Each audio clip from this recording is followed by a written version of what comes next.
सहना भवतु सहनौ भुनक्तु सह वीर्यं करवावहै तेजस्विनावधीतमस्तु मा विद्विषावहै। ओम शांति शांति शांति। सदाशिवसमारम्भां शङ्कराचार्यमध्यमाम् अस्मदाचार्यपर्यन्तां वन्दे गुरुपरम्पराम्। वासुदेवेन्द्रयोगीन्द्रं नत्वा ज्ञानप्रदं गुरुम् मुमुक्षूणां हितार्थाय तत्त्वबोधो अभिधीयते।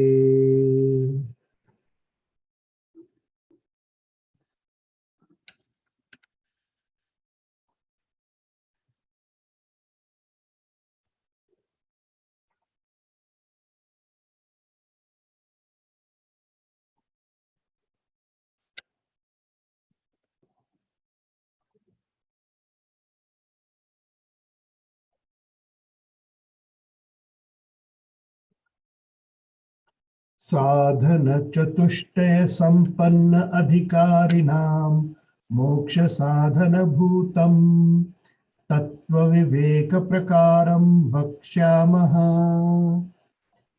साधना चतुष्टय संपन्न अधिकारिणां। साधना चतुष्टयम किम? What is साधना चतुष्टय? नित्य अनित्य वस्तु विवेकः, इहम उत्तरार्थ फल भोग विरागः, शम आदि षटक संपत्ति ही मुमुक्षुत्वम च इति। नित्य अनित्य वस्तु विवेकः कः? नित्य वस्तु एकम ब्रह्म, तद व्यतिरिक्तम सर्वम अनित्यम, अयमेव नित्य अनित्य वस्तु विवेकः। विरागः कः? इह स्वर्ग भोगेषु इच्छा रहित्यम्। शम आदि साधन संपत्ति का। This is where we are. We've covered all the verses before. We are at sham adi sadhana sampatti ka. Shama, dama, uparama, titiksha, shraddha, samadhana cha iti. These are the six sadhana. These are the six sham adi shatak sampatti. So of course the immediate question becomes shamaha kaha. What exactly is meant by shama? And the answer immediately is mano nigraha. Okay, we'll talk about what that means. Damaha kaha? Chakshuh adi bahya indriya nigraha. Both have nigraha. Damaha kaha? Chakshu adi bahya indriya nigraha. Eyes and other senses that face the external world. And shamaha kaha? Mano nigraha is nigraha of the mind. We'll talk about what that means in just a moment. I just want to see all six of them. Uparamaha kaha? Swadharma anushtanam eva is uparamaha. We'll talk about that as well. Titiksha ka? Shita ushna sukh dukh adi sahishnutvam. That is titiksha. We'll talk about that as well. Shraddha ki drishi Guru Vedanta Vakyeshu Vishwasah Shraddha. And then Samadhanakim Chitta Ekagrata. So this is the Sham Adi Shatak Sampatti. You could say that it is the pre-qualifications for getting into the rest of Tattva Bodha. Because you saw right at the first verse, right in the beginning of the Tattva Bodha, was the first verse which said, first verse which said, Sadhana Chatushtaya Sampanna Adhikarinam. So before Tattva Viveka Prakaram, before Tattva Bodha is revealed, before it is explained, the author is saying that it is best, it will become a sadhana, the instrument of moksha for people who are sampanna, they are blessed with sadhana chatushtaya adhikarinam. They have been blessed with the fourfold sadhanas. And what were those fourfold sadhanas? We just saw that they are nitya anitya vastu vivekaha, which we talked about what that meant. Viragaha, ihamutrartha phal bhog viragaha, we talked about that. And we are in Sham Adi Shatak Sampattihi, and then we'll talk about Mukshutvam. And Sham Adi Shatak Sampatti, he said sadhana chatushtam, he said there are 4 sadhanas, but the third one had 6 parts to it. And that's really the Sham Adi Shatak Sampatti. And so let's get into the verses that talk about what exactly is meant by these pre-qualifications, or you could say the preparation of the individual as they are ready to imbibe in this Vedanta. Shama and Dhamma go hand in hand. Actually, all 6 of them go hand in hand. And that's why I read them all out first, so that we could see what they are, and that would allow us to be able to understand what they are together. Shama is mano nigraha. Nigraha, if you are a native speaker of some Indian languages, nigraha means to be able to control, is one way to translate them. Another meaning of the word would be monitoring, or another word would be inspecting to a certain extent. So Shamaha is the ability to keep the mind in check. To analyze and understand the mind is actually the correct way to understand Mano Nigraha. And along with that is Dhammaha, and Dhammaha is Chakshu Adi Bahya Indriya Nigraha. Again, control, monitoring, or being able to censor, the ability to curtail the unbridled expressions of the external senses. So if you think about the Chakshuhu Adi Bahya Indriya Nigraha, it's talking about all the inputs that come into the human mind. External inputs. The external inputs include what we see. He just said Chakshuhu Adi Bahya Indriya, all the external sources of stimulation. It just does not, I don't want to make it too crass. It's not just meant by external inputs, but it also means thoughts, inspirations, things that are coming in, external influences. How's that? External influences, or being able to choose, being able to edit what external influences you are allowing to come in. Gatekeeping to a certain extent. Because the world is an infinite place with infinite possibilities, with infinite options that are available to you. In a way, if you look at the world itself, it is overwhelming. It is overwhelming. And if you think about it, we all already practice some level of control on what gets inside. Let me give you a simple example, right? One wise person has said that there is nothing on this planet that the human being has not eaten. A funny sentence. But if you think about it, and you go all around the various cultures of the world, and you go around all the Aborigine tribes, and you go around all the various possible iterations of human beings that have existed for millennia at this point in time, I think it's okay to say that there's not a single thing that the human being has not tried putting in its mouth. It's a very, as children, if the adult has not, then the child has definitely put everything inside their mouth. Because everything, when you have a child, you realize everything eventually ends up in their mouth. They find a orifice and they try to stuff it in there. So in a way, human beings have eaten everything, but we don't. Every culture has sides of limitations of what they do and do not do. It may be spices, it may be various things that they may control. So in a way, we do, as human beings, censor what stimulations we permit inside. Some of it comes from childhood, some of it comes from how we've been raised, and some of it comes about by what we like and we do not like. And then, of course, likes and dislikes change over time. Health changes over time. You may be very fond of sweets, and then some health ailment will occur, and then you will no longer partake in it. So in a way, Dhamma is something that we are all familiar with, and we all practice it, and we all pursue it.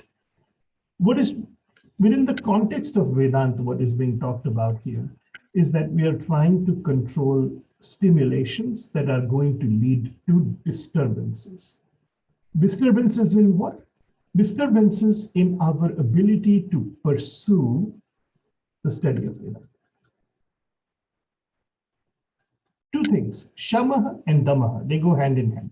One is limiting the input, but it understands that you cannot really limit endlessly. There'll always be things that will get past and will cause disturbance to the mind. In which case, Shamaha is the ability to tackle that disturbance that occurs in the mind. And let's not worry about food for a second. There are emotions that don't come from outside, but that are internal disturbances in some case.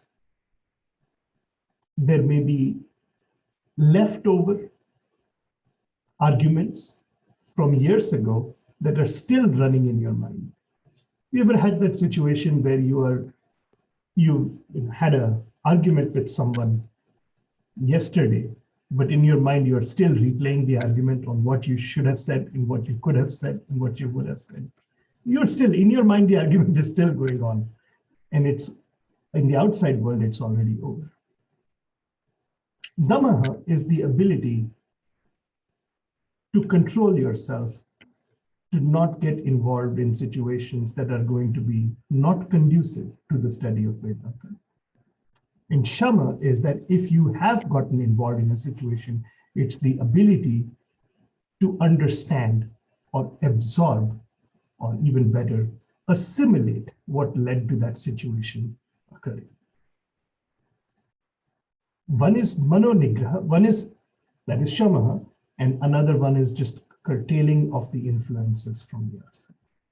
So there are many examples for this. Of these, Dhammaha is a bit easier than Shamaha. It's a lot easier if you are not getting the external influences coming in. It's a bit harder when they have gotten it to be able to deal with it. So sometimes people will retire to the forest, or they will retire to the mountains, or some community where they have less interactions with the rest of the world, a form of Dhamma. But their own internal influences continue, which still need to be assimilated and dealt with, which is Shama. And how do you deal with Shama? Through understanding, by understanding what is the nature of the human mind, by understanding what is the nature of the human body, by understanding the limits of both of them, you are able to assimilate and bring it into perspective. Perspective is very important. What is the goal? That becomes the question. What is the goal here? If you are, studying for, as a student, if you are studying for exams, you have practiced Dhamma. There are things that you will sacrifice so that you can have more time to study. And then when you've sat down to study, you may still have some daydreams going on that are disturbing you. You'll be able to, the ability to be able to bring the mind back, not to completely eliminate the dreams, but the ability to bring the mind back to the problem at hand is Shama. So you've already practiced Shama and Dhamma. You know what they are. One is the ability to stop external disturbing influences. Sometimes those can be internal as well. And the other is to be able to assimilate what has occurred so that you can focus on the task at hand. But here, the subject matter is the study of Vedanta. So what we're talking about is Dhamma are situations, experiences that are going to negatively influence your ability to focus on what? Focus on what you need to focus on. Here in this case, it would be the study of Vedanta.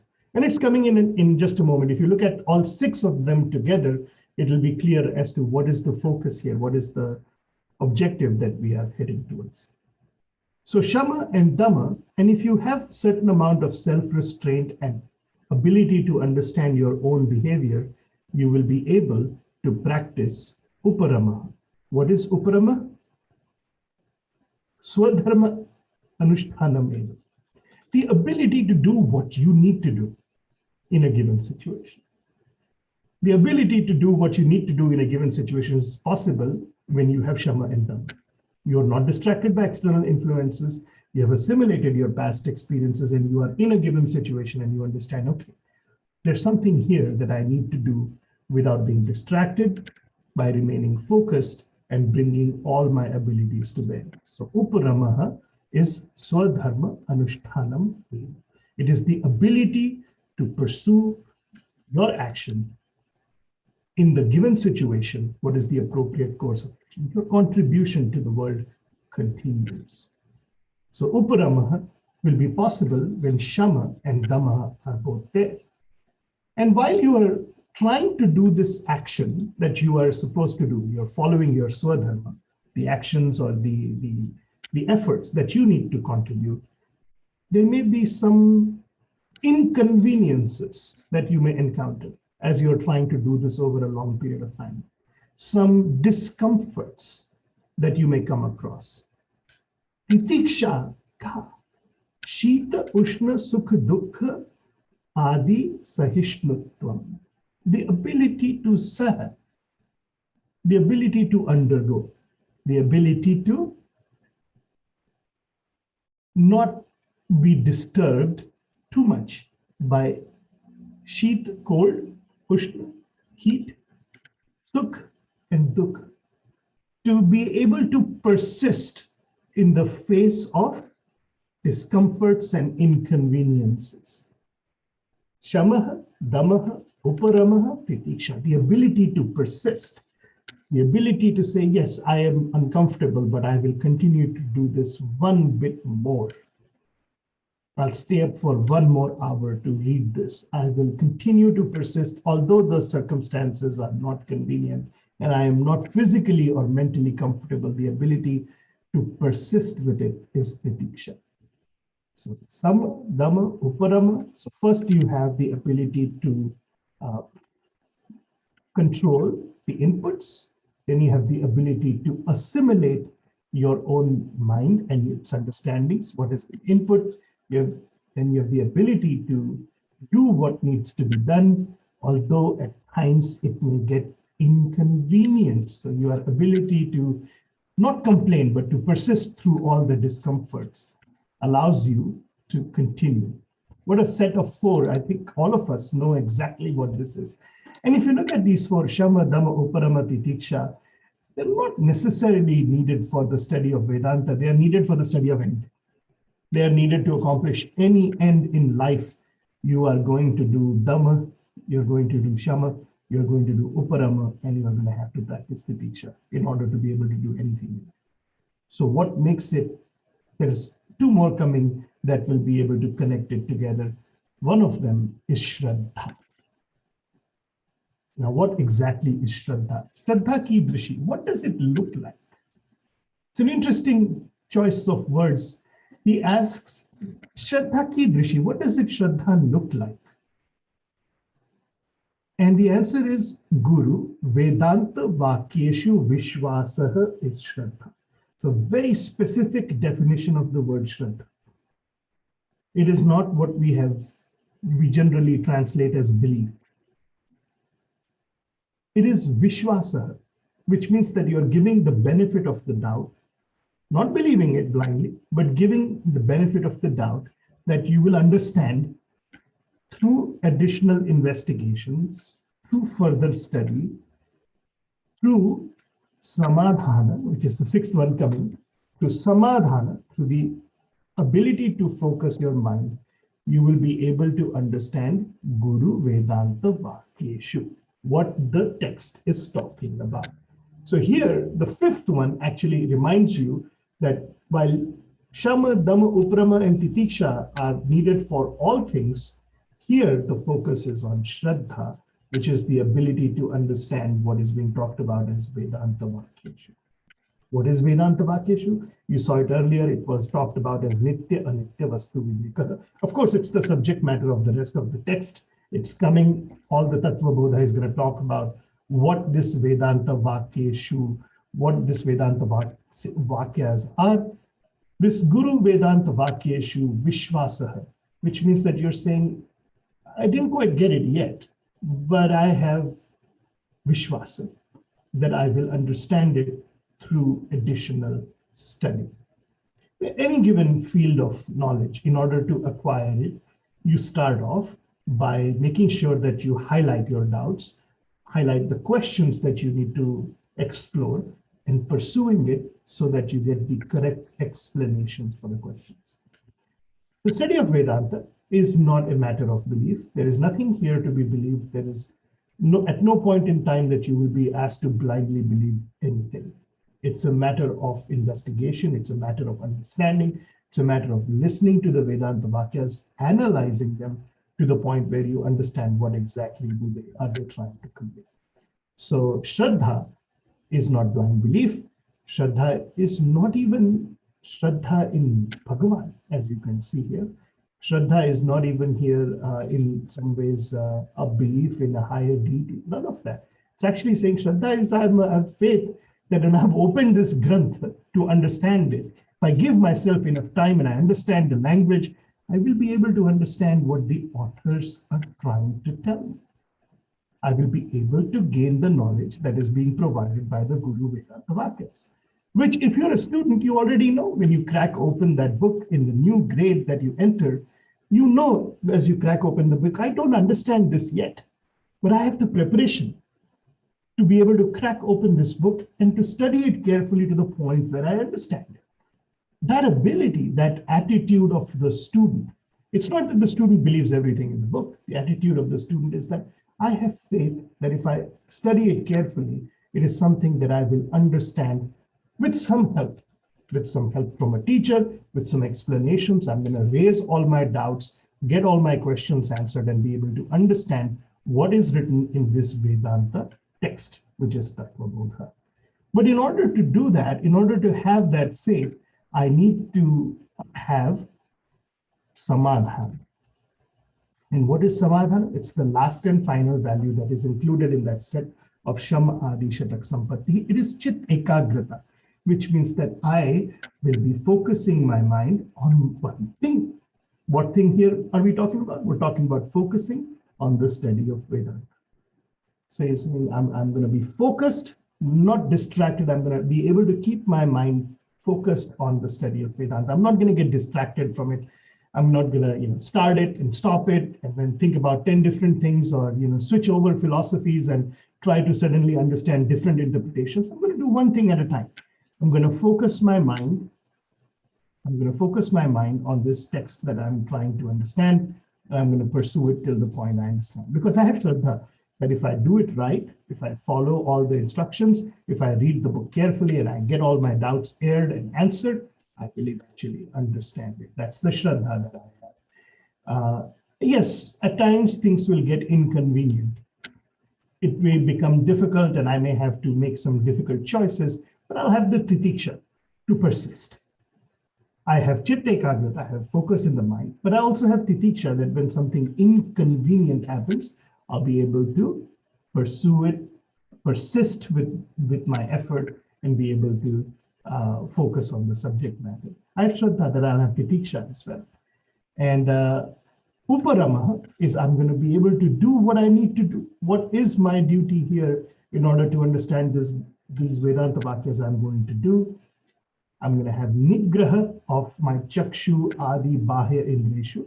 I know that there will be many distractions that will occur while I'm studying this, and I will be able to curtail them to some extent without becoming overtly controlling. I'll be able to curtail them to a certain extent, and I will have shamaha, which means that when I have thoughts that I am not being able to control, I'll be able to understand them and assimilate them with some understanding in my mind. That is the mental preparation. That is the sadhana chatushtayas third sadhana, which is sham adi shatak sampatti. So there were four. Nitya anitya vastu vivekaha. Then there was iham utprartha phal bhoga virageshu. Viragaha, the ability to let go of results here and hereafter. And the third one is this preparation of the mind, sham adi shatak sampatti, to be able to persist and continue in the studies. And the fourth one is mumukshutvam itti. And what is mumukshutvam? Mumukshutvam is where I'm saying moksho me bhuyat ichha, the desire, ichha, the desire that I wish to gain moksha, or freedom from a sense of limitation, which we've talked about at length at the beginning of this class. But I have arrived at a conclusion that what I really want in this life, what I really want moving forward, is freedom from the sense of limitation, freedom from the sense of being a limited being. That's what I'm looking for. Freedom from ignorance about the nature of the self, freedom from the ignorance about the nature of the world, freedom from the ignorance about the nature of Bhagavan. Mokshatvam cha iti sadhana chatushtaya. Nitya anitya vastu viveka. I have understood what anitya is. I have understood that experiences, by definition, no matter how ecstatic they are ephemeral. They are anitya. They are not going to last. Because experiences cannot last, I understand that they are anitya.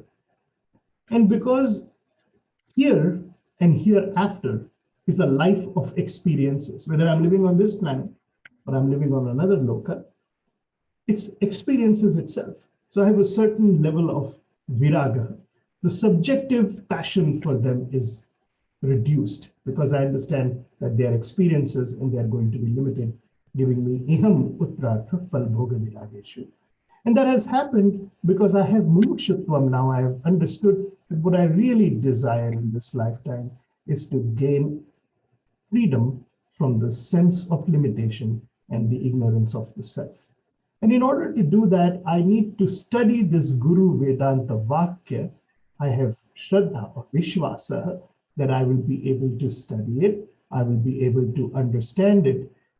In spite of inconveniences, titikshas that may occur, I have titiksha that I will be able to go through those, persist through inconveniences with samadhana, with the chitta ekagrata, with focus on the subject matter, so that I can do my duty of what I need to do at this instant in time while being able to somewhat limit the disturbing influences that may come in, and also be able to assimilate whatever comes in that is not working for me at this instant in time.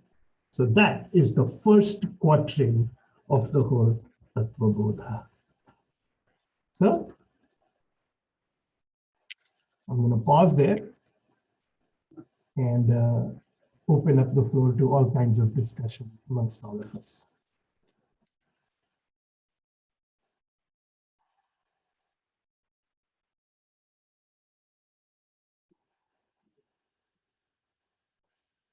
Okay, one more verse. One more verse. Etat, this is sadhana chatushtayam, the fourfold sadhanas. Tatah tattva vivekasya adhikarino bhavanti. The ones who practice this fourfold sadhana, tatah, after that, they become tattva vivekasya adhikarino bhavanti. They become prepared. Adhikari is not a right. That's what it means in other languages. In Sanskrit, adhikarito means they have the adequate preparation for tattva viveka, for a discriminative understanding of what is real and what is not real. So, completes kind of finishes up the whole topic in this one verse. Of course, what is the student's next question? What is tattva viveka? So we'll get there, but I'll pause here for now and open it up to discussion amongst all of you.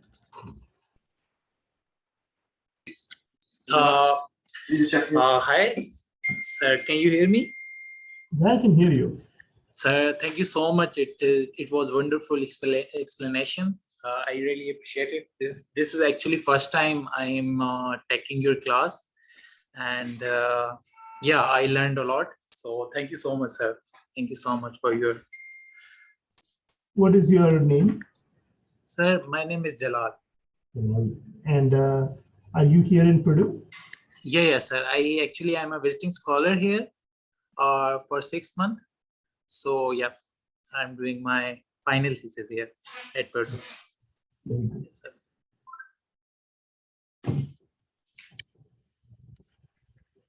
And generally, we have a very good discussion. So in a few moments, I'm expecting Jairam is going to ask a question, and then Shivram is going to answer it. And then Vidit is going to make some comments, and we'll have a very good discussion. Oh, Akshay is here too. So Akshay may ask a question too. I was waiting for Akshay to ask because after he graduated, he became little more quieter. Oh, he understood everything. He has no more questions. Yeah. Or maybe that marriage made him to be quiet. I don't know. Now he questions everything. Or he has learned to live with no answers. Yeah, that is the third option. Maybe Is that the experience, Professor? I don't ask questions for which I don't wish to know the answer.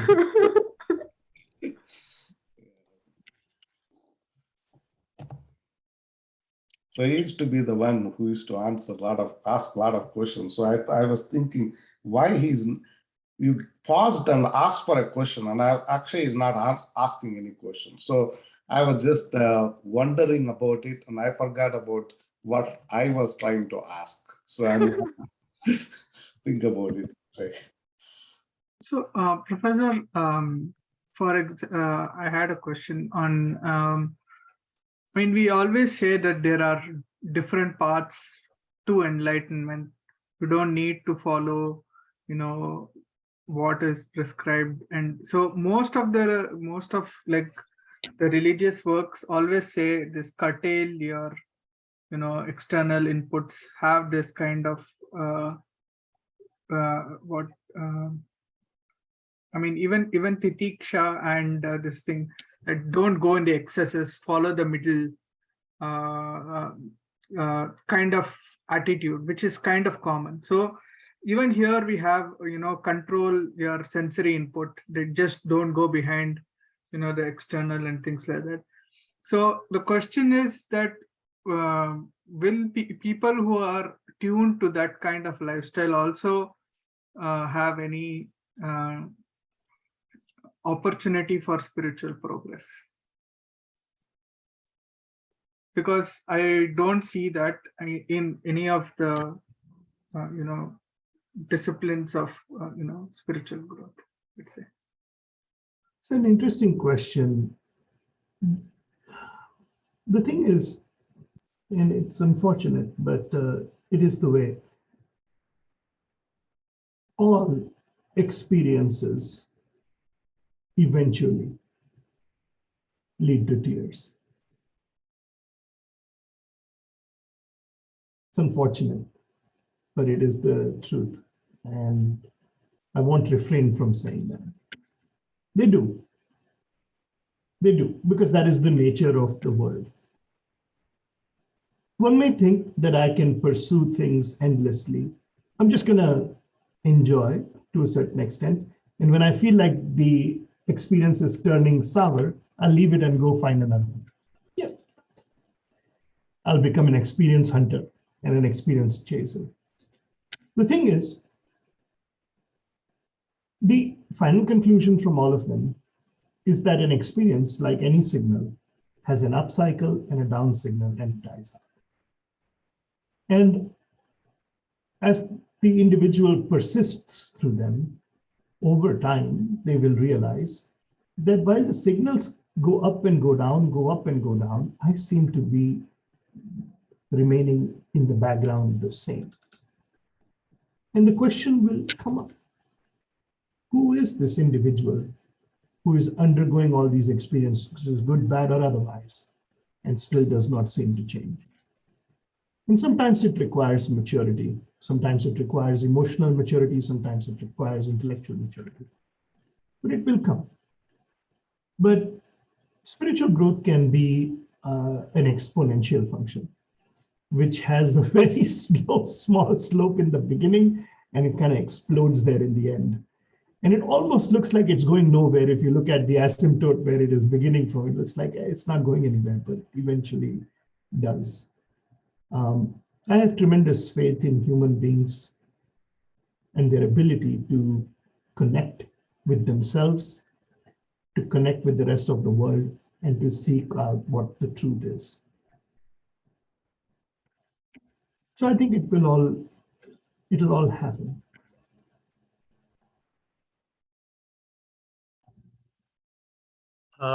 Sir, I have a question.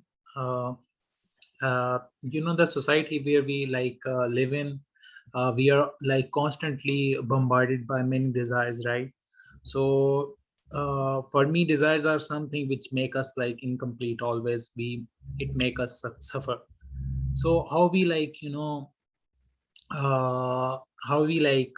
satisfy ourselves to avoid those desires which are constantly influenced on us from the society. Yeah, there's no problem with desires per se. There are millions of desires. There is a famous poem called Hazaron Khwaishein Si. There are 1,000 dreams that I have in this life and in a former life. And if you think about it, if I rewind your life 5 years, you had different dreams, another million dreams. Some of them have kind of just evaporated. They've kind of floated away, while some have persisted. And there are no issues with desires. That's not the problem. The problem is when I don't understand the nature of desire, and I don't understand the nature of satiation. For example, if I have a desire and I go through to complete it, fair enough, I have to work hard at it. To satisfy any desire requires me to work at it. I spend my time and energy and resources, mine and those of the world, in order to satisfy a particular desire. If I start off by understanding that the nature of the desire is limited and what it will satisfy will also be finite, then I will not have any problems. I don't have any delusions of grandeur about what satisfying a particular desire is going to do. I understand that some desires are very big. Like I may have a career ambition, or I may have an ambition towards what I wish to contribute to my family, or how I want to contribute to the community or the world. Big desires. Those are great to have. I mean, that's what makes a human being, the ability to have these desires, the ability to choose which ones they want to pursue. That's our choice as human beings, to be able to pick them. And I may have small desires. This evening, I may want to have a particular thing for dinner, or I may want to go out with some of my friends and have a reasonably good time. Those are simple desires, and I can have those, absolutely. The issue is never in the desire. The issue is not understanding that the desire is finite. And no matter what happens, whether I satisfy it, or I fail to satisfy it, or I pursue it and I satisfy portions of it, some to a certain extent, The issue is that I'm not understanding that the desire itself is limited, its ability to give a result is finite, and at the end of it, I will still be left asking myself the question, am I this limited being, or is there more to me as a human being?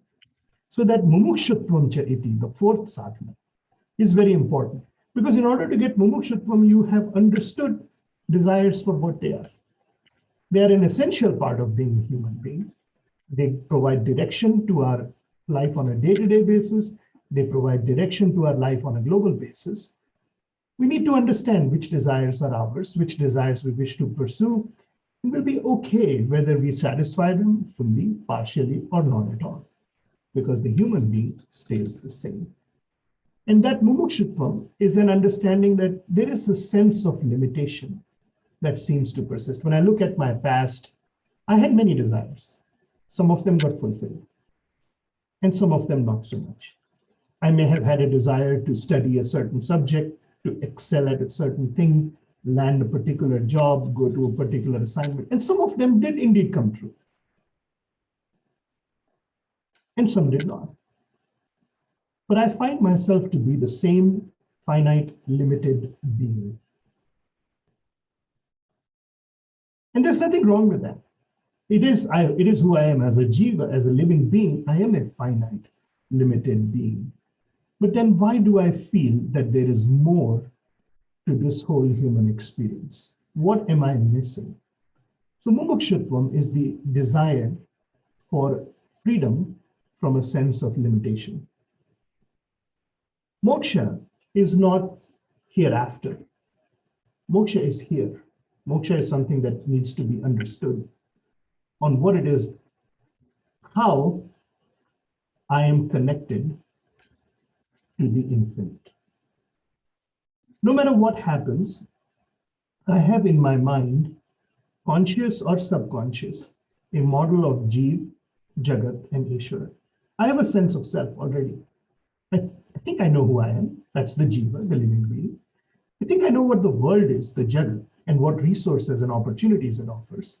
And I have some conception of an Ishvara, of a Bhagavan. Maybe not crystallized, not analyzed fully, but no matter what happens, the human being always has in their mind a model of a Jeev, Jagat, and Ishvara.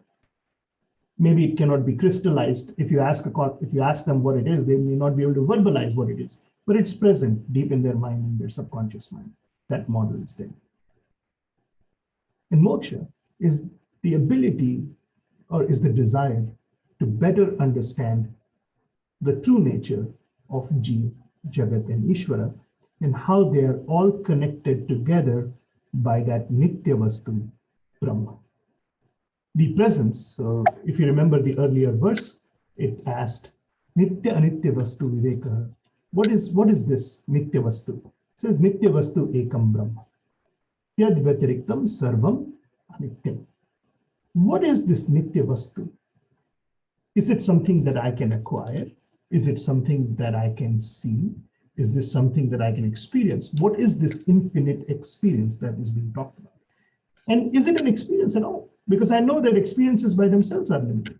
So this aspect of mumukshutvam is something that is key. So there is nothing inherently wrong with desires. Of course, desires can be good for you, and they can be desires that are bad for you, of course. And there are desires that are good for society, desires that are bad for society, desires that are good for you and your family and your community, and desires that are not good for your family. Of course, you have to have the intelligence to parse it out and figure out what is the right desire to be pursued. But there's nothing inherently wrong about desires. What is inherently wrong is the presumption that satisfaction of my desire is somehow going to complete me. I find myself to be somehow incomplete. Right here, there is a hole in my heart, and I keep trying to stuff it with things. And it doesn't seem, it's like a black hole. Everything I put in it disappears. All my accomplishments of the past seem to kind of disappear when I look at myself. All my desires of the future seem infinite like the black hole. That sense of incompleteness is what is referred to as apurnatvam. And what I'm looking for is the sense of purnatum, completeness, the sense of wholeness that allows me to be able to say, I'm free of that sense of limitation, the little black hole that I carry around in my heart. That is the understanding of Tattva Viveka. And so there is nothing inherently wrong with desires. You don't have to, of course, you've got to parse out and have reasonable desires that are positive for you. They're positive for your family, they're positive for your community, positive for your nation, society, and all of that, of course. Absolutely, that goes without saying. That's part of being a good human being. What we want to understand is that the satisfaction of those desires are not going to plug the black hole that I seem to find myself constantly observing in my heart. And what plugs that black hole is the understanding of what is the reality that connects the Jeev, Jagat, and Ishvara. It's the underlying substratum of all three and how they are connected to each other to Brahma is what we are. So if you look at the verses that are coming next, we just went through the verses of Etad Sadhana Chatushtayam, Tataha Tattva Vivekasya Adhikarino Bhavanti. He says you become Tattva Vivekasya Adhikarino. Of course, the student is the genius himself. They eventually, the next question is, what is this Tattva Viveka? And the answer to that is a Mahavakya. Atma Satyam Tat Anyat Sarvam Mithya. What will be the next question from the student? Any guesses? Atma Kaha? He says, oh, okay, I want to know what this Atma business is.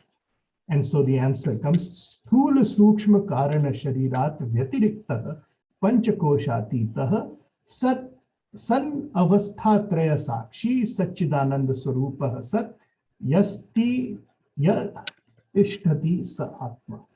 We'll have to, of course. This is, we have arrived at Vedanta. The whole Vedanta is there, right there in that one verse. So it'll take some time to unpack, to study and understand it better. But we have arrived at a point where the first early part, the pre-qualification part, is sort of complete. So it's a good time to stop and reflect upon what we studied today. Professor, I had a question. Yeah, you did. In the second requirement, like the after Shama the Dhamma, it says that we need to control our external senses. And so I think external senses are also the ones that actually, create desires in our mind, I would say, in a way. So how would one control such things? Because it's not in our control what we see or what we hear or what we, because That's very well said. You did. And that's why Shama and Dhamma go together. So Dhamma can help you curtail some of it. Shama, as I said, is what has gotten in, the ability to assimilate, understand what it is. All you have to do is understand its limitations. And then it will lose its power over it. It doesn't mean that it's no longer desirous. It's just that you understood its limitation. You have a desire today to eat a gulab jamun. Fair enough. It is Friday evening. You are absolutely legitimate. Now I'm going to make you guys all dream about gulab jamuns this weekend. Right? You felt like you wanted to have one. Sure. Shamaha is the ability to say, yes, I'll enjoy the gulab jamun, but I know that it's not a rasgulla. It can't be two things at the same time. It has its own unique properties. It has its own characteristics. It is definitely not going to be achar. I have truly that desire today. That's what Akshay is saying. Yes, that's Friday is a good thing to eat. I'm going to eat it with vanilla ice cream. Enjoy it with vanilla ice cream. There's nothing wrong with that. But the thing is, it is what it is. You understand what it is. Every single bite of the gulab jamun is the same. It's not like the second bite is different from the first bite. or the third bite is different from the second bite. And it's not like the first gulab jamun is different from the second or the third. You'll be able to know when to stop. I, of course, did not. That's why I'm overweight. But you will. And the understanding of the limitation of the desire is fair enough, because then you know what it is. So if today, for whatever reason, you don't find it in the market, you'll be okay with it, because you understood that it is a gulab jamun. It's nothing fantastic about it. It's not going to complete you. It's not going to make you whole. You're not going to experience purnatvam from it. It is what it is. It is a sweet dish and a dessert that is confined to its own properties. So Shama will allow you to have the desire, be able to assimilate it by understanding its limitations and its positives. You look at both sides. When you want a gulab jamun, there's nothing quite like one, right? But you understand what it is and what it is not. And the edge of the desire goes away to a certain extent. So the world is a marvelous, beautiful place created by Ishvara. Don't turn your back to it. Understand for what it is. It has its properties, it has its limitations, it has its positives. Enjoy it for what it's worth. But understand that that enjoyment is not going to complete you. That would be a mistake. So Vedanta is all about removing incorrect conclusions. And the right conclusion is absolutely fine. It has no power over you. Professor, I had a question, but if you have run out of time, I can ask So sometime. that's okay. I'm okay with a couple of minutes. I'll give a shorter answer. Yeah. Okay. So you always you mentioned this thing, right? That the desires are not bad. What we just need to do is we need to understand its limitation. But so coming back to your this shairi which you were saying today, or the entire song, Hazaro ख्वाहिशें मेरी बहुत निकले अरमान मेरे फिर भी कम निकले. Right, that's what it comes. So even if you keep getting more and more, it's still less. So it's not complete. So then there's also this thing which I mean, we all experience this also. And then like when you keep doing something, you want to do it more and more. Right. So only till you not start it, you are away from it. But once you start it, then you want more and more experience of anything, be it gulab jamun, be it anything else, or be it any sort of other addiction, any desire. I mean to say, unless until it becomes dvesha. So if it's dvesha, then you always want to away from it.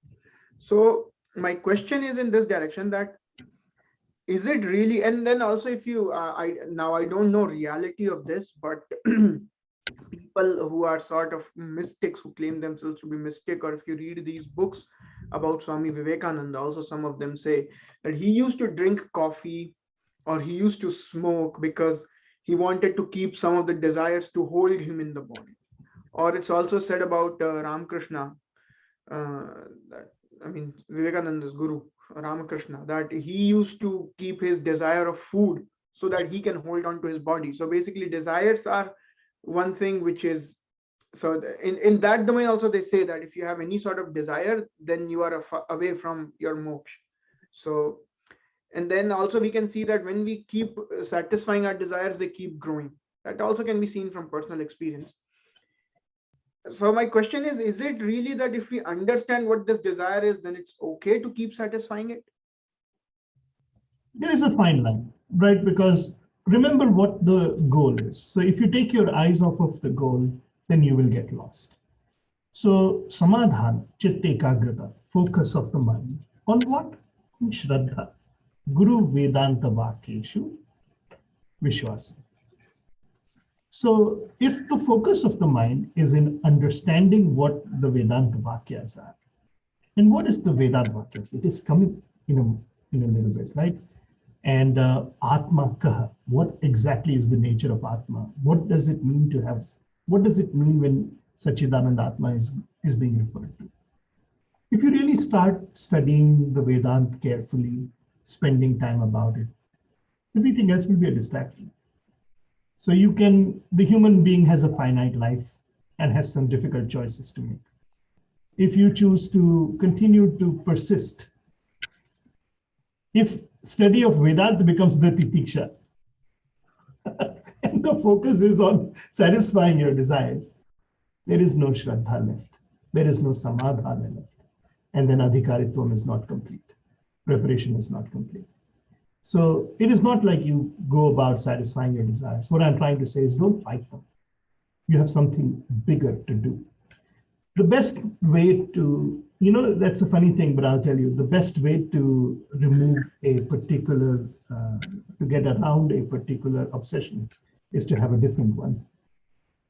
And if the study of Vedanta is the focus, then where will be the time?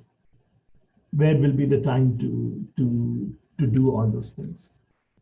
And as you understand this Vedanta, it will become a little more clear on what exactly is being talked about as Satchidananda.